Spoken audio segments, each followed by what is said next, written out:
So today we are going to use our sandpaper and we're going to do printmaking. And all you need is sandpaper and crayons and surprise element and iron.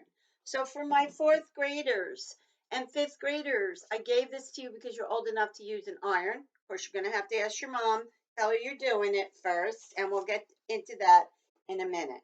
So you're going to cut this as 5 by 5, and the reason for that is because our paper, because most of you are using printer paper, which is 8.5 by 11.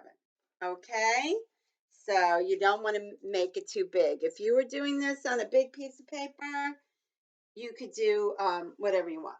All right, so all we do is you're going to go outside and you're going to pick yourself a nice flower to emulate or to copy, or look up on the internet. You want something bright, you don't want something very, very detailed. And you won't be able to really draw it first in pencil because you're drawing on sandpaper, and you can imagine that won't go well. So I'm just going to do, like, Hawaiian flowers are very good. Think of something that you see during the summertime, maybe on people's shirts, whatever, or go outside, tulips, things that are very colorful like that would be a good subject. I think you should have, first of all, I do want you to have an edge. So I want you to color it. Now this is going to really, really take a lot off your crayons. So just be aware. I mean, like, just be aware of that. It uses up a lot of crayons. But most of us have a lot of crayons, and especially if you have old ones, this is a good way to use them up. Anyways, okay. Now your flower. And I'm going to do a kind of a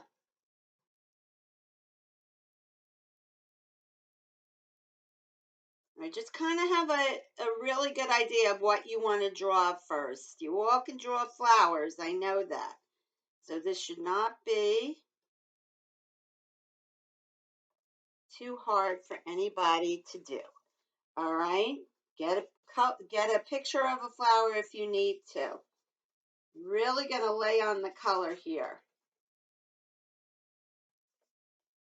We want it colorful. So, all right. Now I'm going to add this yellow on the inside of the flower. That's going to look nice. So you could do stuff like that. That would work.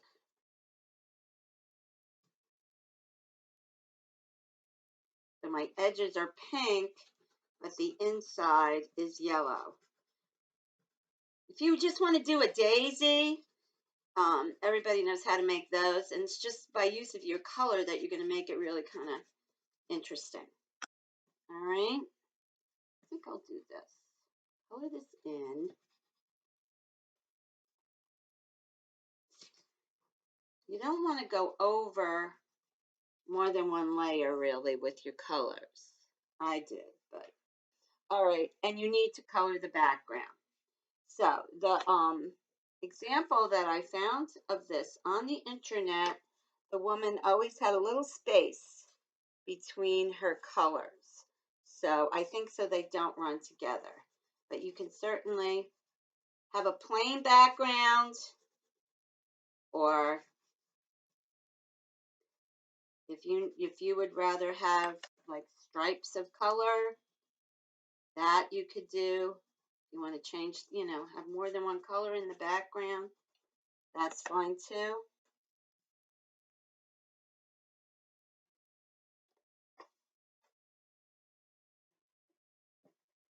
All right.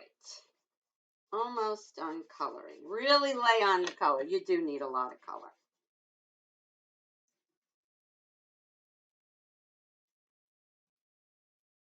And I just want you to see that I left a little bit of space between colors. So that's probably the way to do it. Now check it out.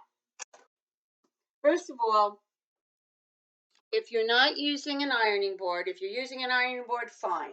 If you're not using an ironing board, make sure you talk to your mother first. Put a towel down on whatever surface you're using.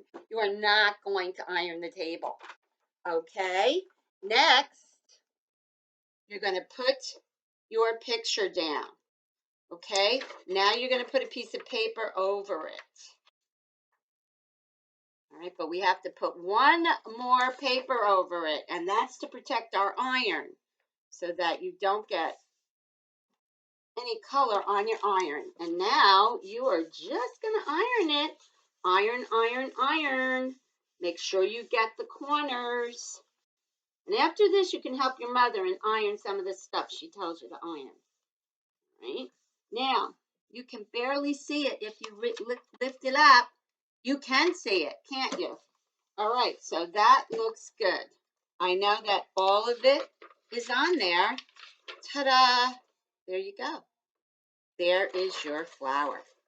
Okay, I could have pressed a little more in the corners. The thing about doing prints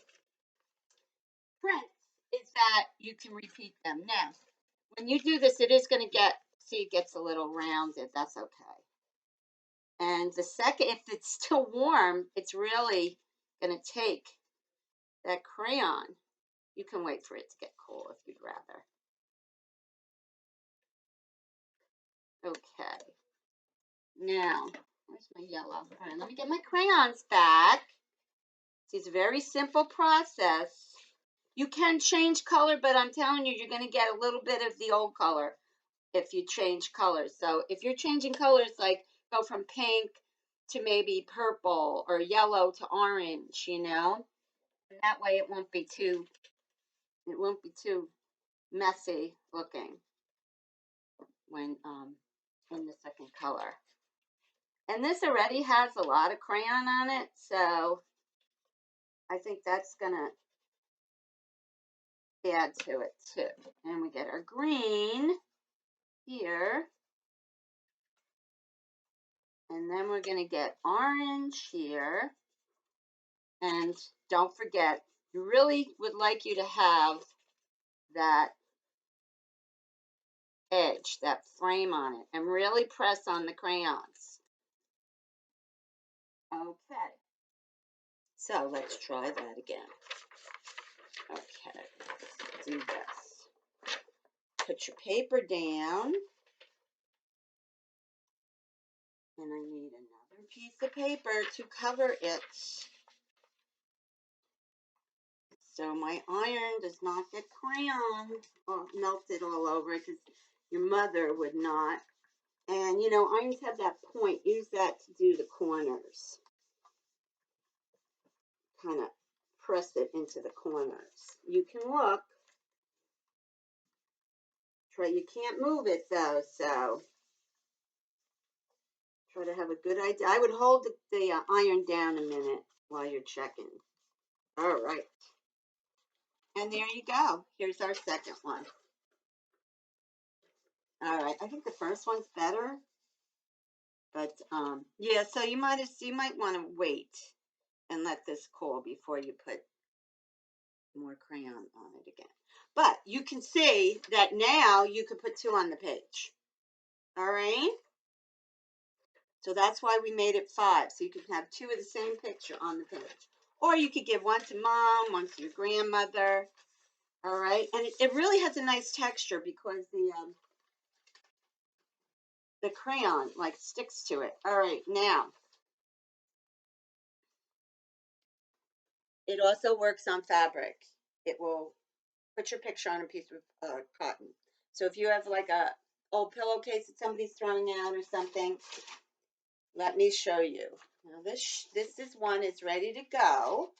All right, I'm going to put my fabric down, and once again, so you can make like almost like a pillow or something, or just have it printed on fabric. Sometimes that's fun.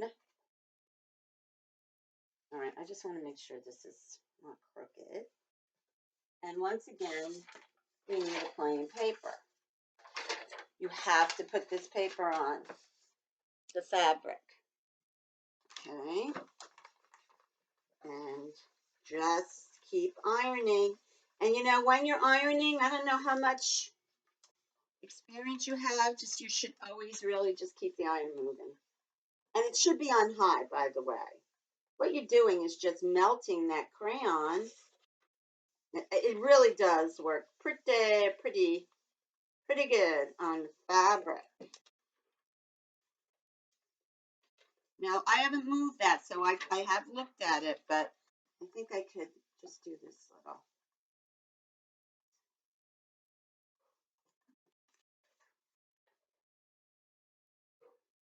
Okay, so there you are, printed on fabric.